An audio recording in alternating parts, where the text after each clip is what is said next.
En esta sesión estaré concluyendo la aplicación de la anecdótica o crítica textual como aspecto B del primer paso consistente en el texto de la exégesis bíblica. Mencionaba al final del tutorial anterior que para concluir con la aplicación de este aspecto nos vamos a centrar en el Novum Testamentum Gres, pero antes de vamos a anotar las conclusiones que es posible plantear después de haber analizado la comparativa de 4 versiones modernas y de tres versiones antiguas: la Vulgata, las Sagradas Escrituras, versión 1569, y la Peshitta. Y de esta manera pues vamos obteniendo una claridad precisa acerca de la aplicación de este texto. Estamos con Romanos 1:17. ¿Qué conclusiones podemos apuntar o plantear a este momento y antes de entrar al Nuevo Testamento Gres? Bueno, las siguientes. Estas conclusiones son de la comparación de las versiones que ya mencioné. Primera conclusión: en las 4 versiones modernas se afirma que el Evangelio revela la justicia de Dios. Okay. Y la segunda conclusión es que en las 3 versiones antiguas no se encuentra referencia alguna al sustantivo Evangelio, que en las modernas contienen la afirmación a partir de que es en el Evangelio donde se revela la justicia de Dios, o a través del Evangelio. Esto nos plantea dos situaciones.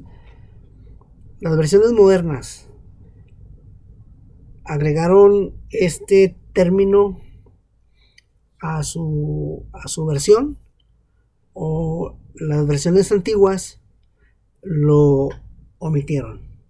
¿Okay? De ahí la importancia de la crítica textual, que debe darnos luz en este sentido. Aquí tengo las versiones antiguas, donde se puede mirar con claridad que no está contenido en ninguna de ellas el sustantivo Evangelio, que está presente en las 3 versiones modernas, que comienzan diciendo porque en el Evangelio, esa buena noticia, de hecho, en el Evangelio. Esto nos plantea lo siguiente: una de dos hipótesis: o estamos frente a un cambio intencional, o estamos frente a la hipótesis de corrupción del texto, situaciones que llegan a presentarse precisamente en las versiones y traducciones de las escrituras. Bien, entonces nos quedamos con esta interrogante: ¿fue añadido o fue omitido en las versiones antiguas? Tercera conclusión: en las versiones antiguas se afirma que la justicia de Dios se revela o se descubre en Dios mismo, a diferencia de las versiones modernas, que afirman que es en el Evangelio donde la justicia de Dios se revela. Y aquí pues podemos mirar con claridad, por así describirlo, una consecuencia de hacer referencia, porque en el Evangelio la justicia de Dios, y en este caso pues es ahí donde se hace referencia que la justicia de Dios está contenida, y no así en las versiones modernas, que se afirma que la justicia de Dios se revela o se descubre en Dios mismo. Aquí nuevamente volvemos a tener presente lo que mencionábamos, que entre cada tradición hay leves diferencias que pueden cambiar el sentido del texto. Y vuelvo a resaltar, no es la finalidad de la exégesis este tipo de valoración para complementar una con la otra, no, sino como lo apunto en la conclusión número 4, que es aquí donde está uno de los puntos medulares de la exégesis, porque es a partir de lo que está contenido en el texto, lo más cercano a lo que escribieron los hagiógrafos. En este caso es el apóstol Pablo, el hagiógrafo de la carta a los romanos. ¿Qué fue lo que el apóstol Pablo escribió exactamente? Entonces esto difiere de lo que comúnmente nosotros hacemos cuando consultamos varias versiones buscando claridad en el significado del texto, pero pasando por alto el contenido del mismo, que es lo que planteo como uno de los puntos medulares de la exégesis bíblica. Bien, entonces la pregunta es la siguiente, así que surge una pregunta: ¿estamos en presencia de un cambio intencional en el contenido del texto, o estamos en presencia de un caso de corrupción del texto? Que son dos situaciones que llegan a presentarse no solo en este pasaje, en este texto de Romanos 1:17, sino en otros muchos textos, tanto del Antiguo Testamento como del Nuevo Testamento, en razón de que los escritos originales no están a la mano, no se cuenta con ellos, o porque no existen o porque nunca se han encontrado, lo que ha dado lugar a la conformación de un arquetipo o urtext del cual se basan las tradiciones para la conformación de las Sagradas Escrituras. Bien. El contenido del texto de Romanos 1:17, lo más cercano al urtext o al arquetipo del que nos valemos para esta exégesis, esto que estamos trabajando para aplicar este paso exegético de la ecdótica o crítica textual, nos vamos a valer, ya lo he venido mencionando, del Novum Testamentum Graece, que aquí lo tenemos, y aquí está el contenido del texto, claro, y por supuesto en el idioma griego. Y las fuentes de este Nuevo Testamento son las de la Editio Critica Mayor. Espero que te hayas dado la oportunidad de haber visto el mapa conceptual que presenté en el video anterior. Si no lo miraste o no te detuviste para valorarlo y analizarlo, pues es la invitación que regreses al video anterior para que mires el mapa conceptual que presento precisamente del urtext o arquetipo, y del cual se derivan las tradiciones textuales de las escrituras.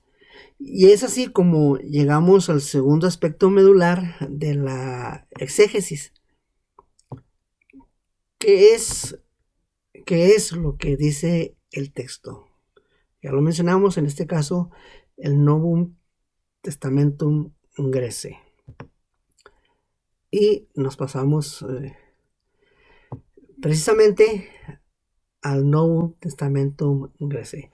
Y recordemos aquí que la fuente de este Novum Testamentum es la Editio Critica Mayor por Nestlé y Alan. Y aquí pues vuelvo a presentar el mapa conceptual para que lo tengas a la mano y hagas una valoración del mismo. ¿Cómo leemos Romanos 1:17 conforme a este Nuevo Testamento? Y este pues es el contenido de ese texto. Dikaiosune, Gardeo, en auto, apocaluptetai, ek pisteos, eis pistin, katos, gegraptai, jo de dikaios, ek pisteus, xeseta. La lectura la hice palabra por palabra prácticamente, y de la lectura pasamos a la traducción. Esta traducción es una traducción literal. Rectitud, justicia, porque de Dios a ello está siendo quitada cubierta, procedente de confianza, hacia adentro, a confianza, conforme ha sido escrito él y recto, procedente de confianza, vivirá. Como puede observarse, una traducción literal nos deja prácticamente a ciegas. Y es algo común cuando planteamos un idioma frente a otro. Me hace recordar el momento en el que le pedí a Najeriame Vicente que me tradujera la paz de Cristo a su dialecto. Su respuesta fue: hermano, pues exactamente no sé cómo traducirlo, pero si pudiera decirle, contestarle en mi dialecto, hueca niriga norba yuwa. A lo que rápido pregunté: ¿y eso qué significa entonces si no es exactamente lo mismo? Me dice: no, hermano, pero con lo que Dios me provoca en mi corazón, con eso bonito de Dios que se siente en uno, lo saludo. Ok, perfecto. Y así sucede, pues, así se nos presenta del idioma griego al español. Aquí tenemos una traducción literal, palabra por palabra. De aquí es necesario que pasemos, pudiera llamarlo a la interpretación del significado de cada una de estas palabras procedentes del idioma griego, y para esto me voy a valer primero de la transliteración. Aquí tenemos completamente las palabras escritas a través del alfabeto, y aquí tenemos la transliteración conforme al español, conforme al abecedario. Así es cuando hablamos de transliteración. Traducción, y vamos a pasar a la interpretación. Para que esto sea posible, es aquí donde se hace necesario recurrir a la gramática del idioma que queremos interpretar, para llegar al equivalente, para llegar a su significado. Esta es la razón por la cual la razón de interpretación es la que nos da como resultado diferentes versiones. En este caso, a diferencia del idioma original en que fue escrito el Nuevo Testamento.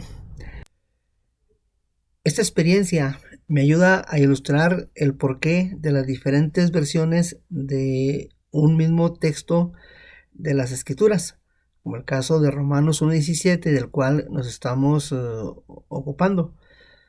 Aquí tenemos el texto conforme a esta edición, y resultado de la labor de interpretación tenemos diferentes versiones. Ilustro lo siguiente: la Biblia de las Américas y la Nueva Versión Internacional tienen como fuente a Nestlé y Aland. ¿Está?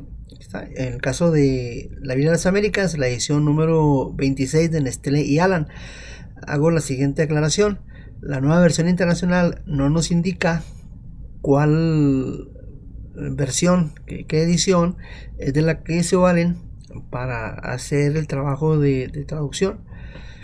Entonces, al hablar de Nestlé y Aland, que tienen como fuente estas dos versiones, nos estamos refiriendo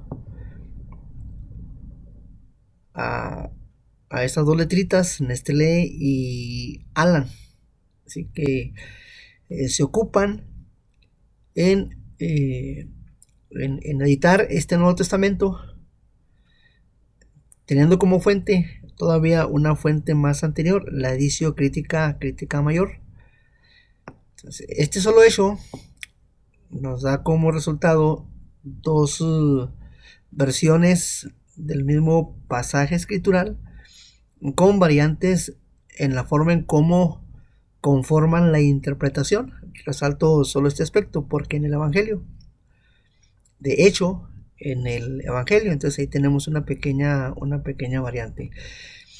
En el caso de la nueva Biblia latinoamericana, es una traducción teológica. Beltrán Villegas, argentino, toma, por así describirlo, en base a lo que investigué, toma como fuente todo y resulta en su propia edición, por eso edición pastoral. El objetivo del Beltrán Villegas es darle una claridad en cuanto al idioma para que la lectura sea comprensible a cualquier persona que haga uso de la nueva Biblia latinoamericana, y pasa completamente por alto si se ajusta al texto original o no.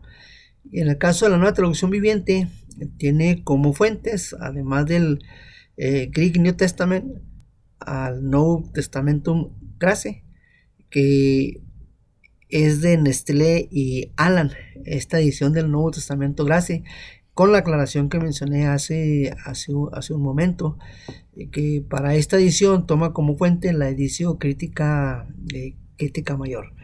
Ahora, hablando de las versiones Vulgata Latina, de la Vulgata tiene como fuente a la Borlache de Septuaginta y al texto promasorético.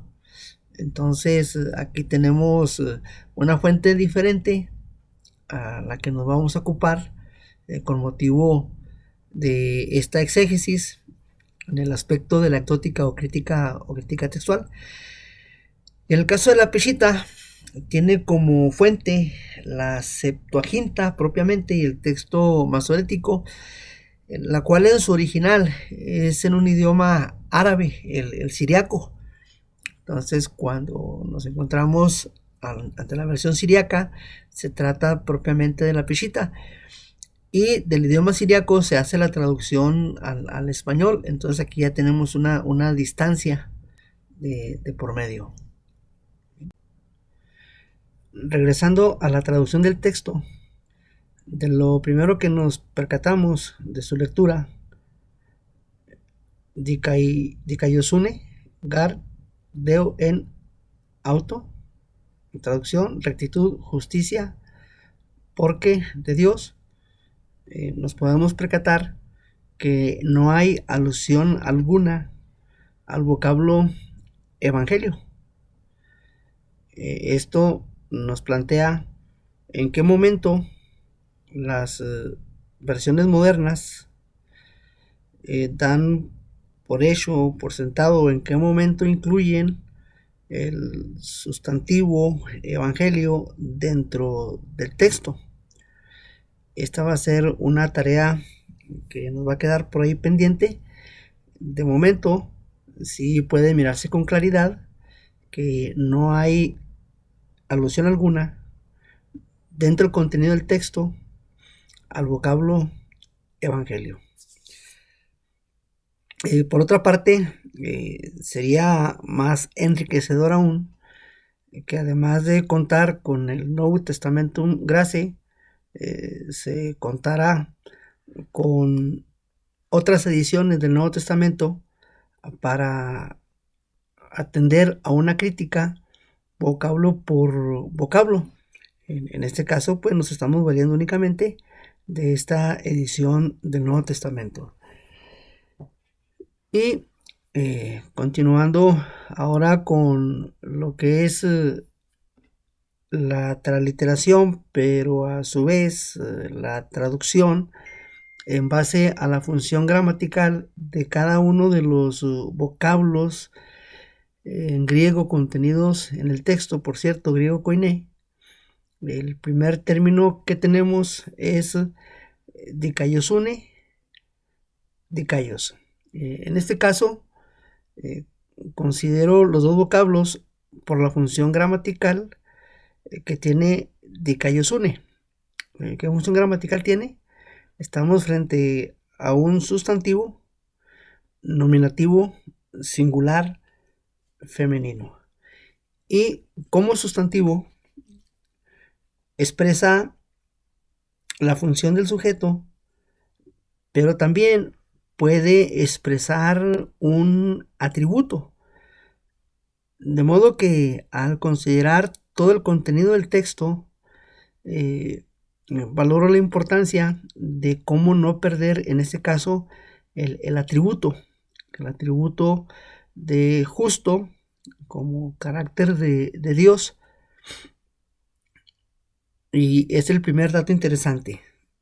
Resalto, en lugar de atender a la función del sujeto, para esta traducción que va a resultar más adelante, me voy a valer del atributo. Y en lugar de traducir como la justicia, voy a traducir lo justo.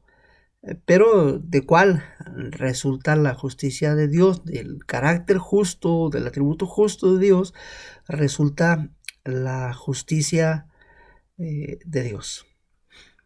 De aquí pasamos al segundo término, que es gar, que tiene una función gramatical de conjunción que se traduce como por qué.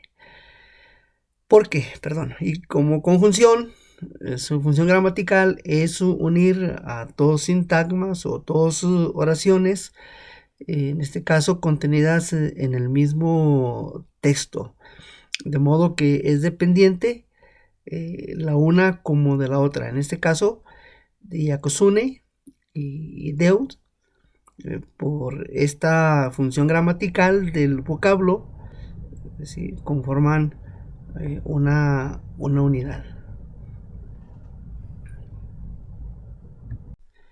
Enseguida tenemos teos. Tenemos teos o theos, que se traduce como Dios. Dicho sea de paso, la raíz de este vocablo es de origen latín, de latín di, que significa luz, y que esto hace conectarnos con Juan 1:4, así dicho de pasadita. Y el término Dios como sustantivo está en su forma genitiva del singular masculino. También aquí resaltamos que el vocablo como genitivo implica que puede engendrar y que denota pertenencia.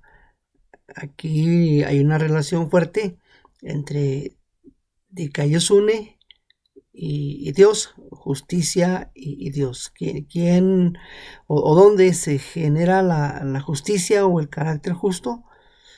Se genera en Dios o le pertenece a Dios. Enseguida tenemos la preposición en, transliterada en, ¿sí?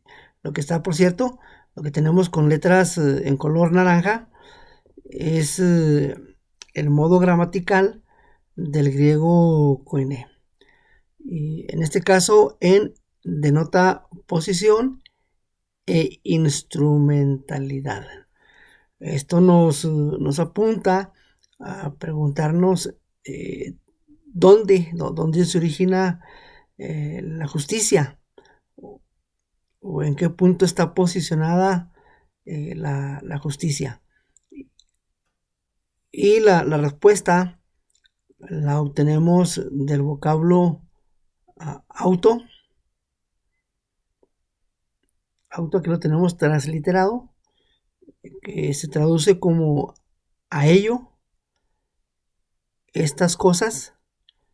Y aquí estamos en presencia de un pronombre personal en modo dativo singular neutro. Y este pronombre personal corresponde a Dios. Y esto es lo que marca, interesante esto es lo que marca la diferencia entre las versiones antiguas y las modernas. Y por lo cual leemos en el caso de la Vulgata que la justicia de Dios se revela en él, en él. Y este sintagma pues está en el contexto de este otro, por lo que se entiende que él se refiere a Dios. Aquí lo tenemos presente porque en él, ¿en quién? En Dios. Aquí se puede apreciar con mayor claridad porque por medio de él, ¿de quién? De Dios. Y las versiones modernas conectan este aspecto, este punto de autos, lo conectan con el Evangelio. Y esto, pudiéramos decir, o en mi valoración personal, es por lo que dice el versículo 16, cuando el apóstol Pablo afirma, porque no me avergüenzo del Evangelio. Entonces, las traducciones modernas conectan este pronombre personal, lo conectan con el versículo que le antecede, el versículo 16.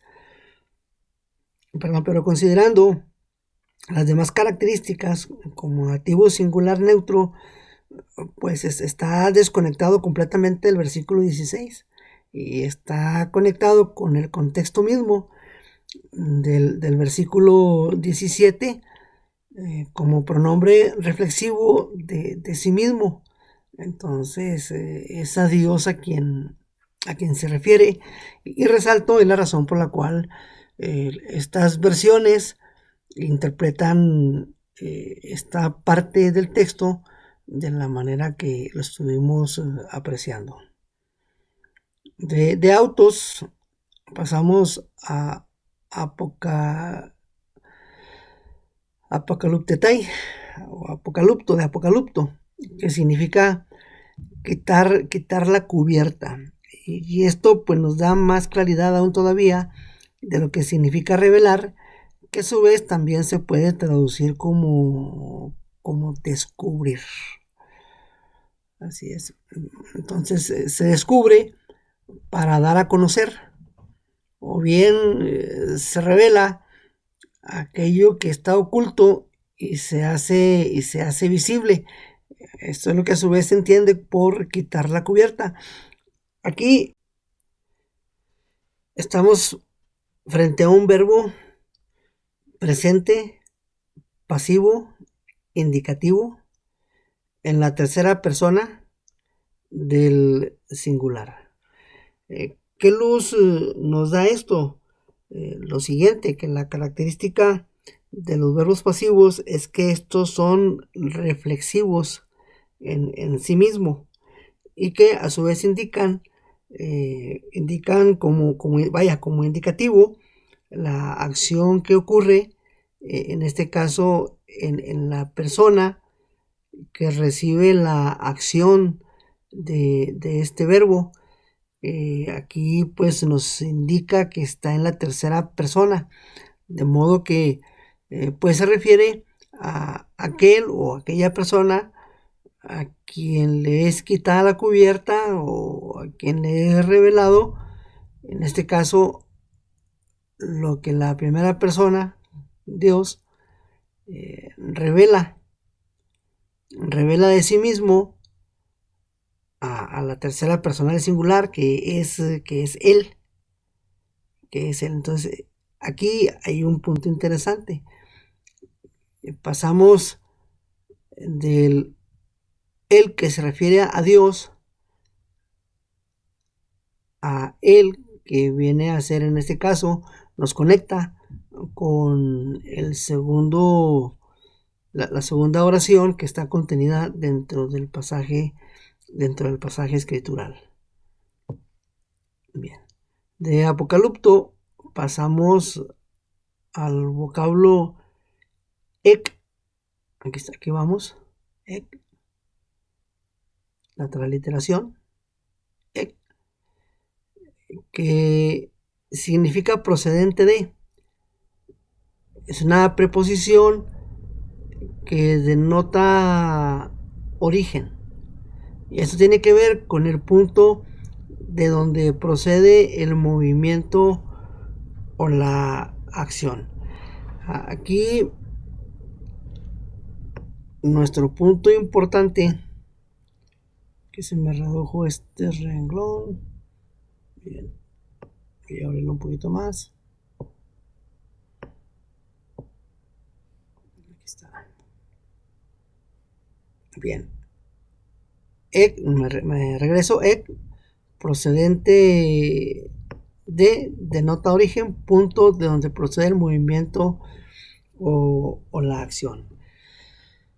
El revelar, el descubrir, ¿proviene de quién? Proviene de Dios. No es conocido por la tercera persona del singular si ésta no se origina en Dios. Este dato es interesante. Bien. Y aquí pasamos al vocablo pistis, que se traduce como fe o fidelidad. Es un sustantivo genitivo singular femenino, que también fe y fidelidad implican convicción, veracidad y descansar. Pistis, pues, es lo que se traduce como fe. Nos queda un poquito fuera, está el término pisteos, de pistis, de fe. Pasamos a katos, que lo tenemos transliterado según, conforme. Este es un adverbio que resaltamos lo siguiente. Normalmente las versiones lo traducen como para referirse a lo que está escrito. Y aquí resaltamos que también tiene la opción de traducirse conforme está escrito. Aquí estamos frente a un adverbio. Aquí hay otro dato interesante. Este término de, aquí estamos, de, que es lo que las versiones traducen con ese término en español, pero o más, y que en su momento lo apuntaba. En la gramática en español es una conjunción adversativa que distingue o diferencia dos oraciones en sentidos opuestos. Lo ilustro con Romanos 6:23, porque la paga del pecado es muerte, más. Ahí está la conjunción adversativa presente en ese texto, también de Romanos. La dádiva de Dios es vida eterna en Cristo Jesús, Señor nuestro. Como puede observarse, la primera oración tiene un sentido completamente contrario a la segunda oración. Desde la valoración de un servidor, es por la que puedo mencionar que traducir como más o como pero nos aleja de la intención del hagiógrafo, en este caso de Pablo, Y de ahí, ya que del contenido del texto se puede apreciar con claridad que estamos en presencia de una continuidad entre la primera y última oración contenidas en el texto. El justo por la fe vive es una continuidad de la justicia que se revela de parte de Dios y se reafirma esto último por lo primero. Contrario, si valoramos desde lo que es común leer en las versiones al usar las conjunciones adversativas. Y bien, analizo el último término, el último vocablo considerado para la aplicación de este aspecto del paso del texto que tiene que ver con la crítica literaria, Sao. Y tratándolo de explicar de una manera sencilla y comprensible, me valgo de estos términos. Sao como vivir, pero que en esta función gramatical es algo así: vivo, viviré. Aquí está el carácter deponente de este verbo futuro, a su vez indicativo, pero resalta el carácter de ponente. De modo que esto se traduce en una experiencia o vivencia permanente que parte del aquí, por así escribirlo, hacia el futuro. Y es la razón por la que la versión Vulgata, por aquí la tenemos, traduce lo siguiente: el justo por la fe vive. A diferencia de que estas traducciones, como las modernas, están en un sentido 100% futuro, como algo a suceder después. Y en esta traducción, pues se resalta de que el justo, una vez que le es revelada la justicia de Dios, a partir de ahí da lugar a la vivencia, de la fe, conociendo lo justo de Dios. Estaba observando que pasé por alto el vocablo eis, que está contenido en este punto del texto. Ek pisteos eis pistes. Lo que traduce las Sagradas Escrituras, versión 69, como de fe en fe. Eso también es interesante resaltarlo, y qué bueno que observé que lo estaba pasando por alto. ¿Por qué? Porque eis es una preposición que tiene la implicación de hacia adentro.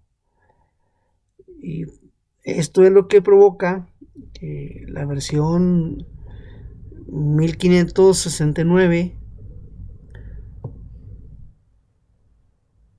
utilice esta expresión en lugar de por, de. Igual está presente en la Vulgata, de fe en fe, que tiene la implicación de que esta revelación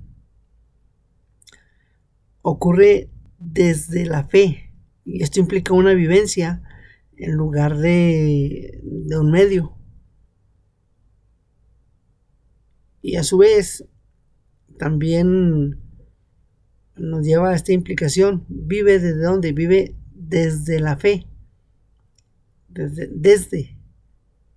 Así, entonces el desde a su vez denota un origen, y este origen de la fe ¿Dónde está contenido? Ven cómo aparecen estas traducciones en él. En él. Este es el origen de la justicia, del carácter justo de Dios, y que da lugar a que el pecador adquiera la calidad de justo desde su vivencia en la fe, creyendo. Por eso dice la Escritura que sin fe es imposible agradar a Dios.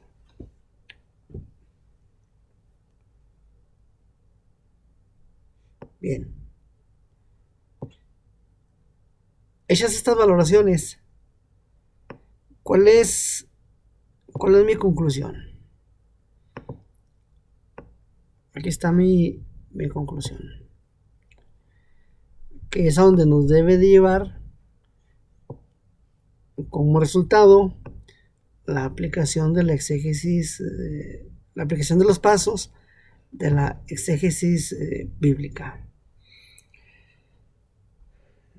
En base a todo el análisis que desarrollé, esta es la conclusión.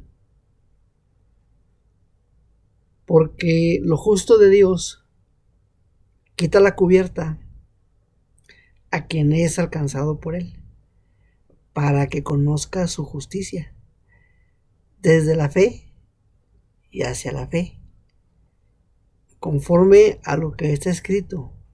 Y el justo vive de continuo mediante la fe.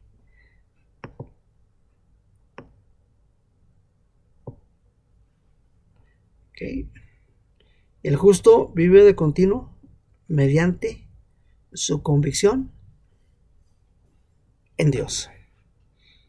Y así es como termino este tutorial aplicando el paso 1, que tiene que ver con el texto en sus dos aspectos: la ecdótica o crítica textual, que es el aspecto B, así como la delimitación de la perícopa, que es el aspecto A. Bien, espero y confío que haya sido de provecho y de edificación el desarrollo de estos aspectos de la exégesis bíblica. Hasta la próxima, Dios te bendiga.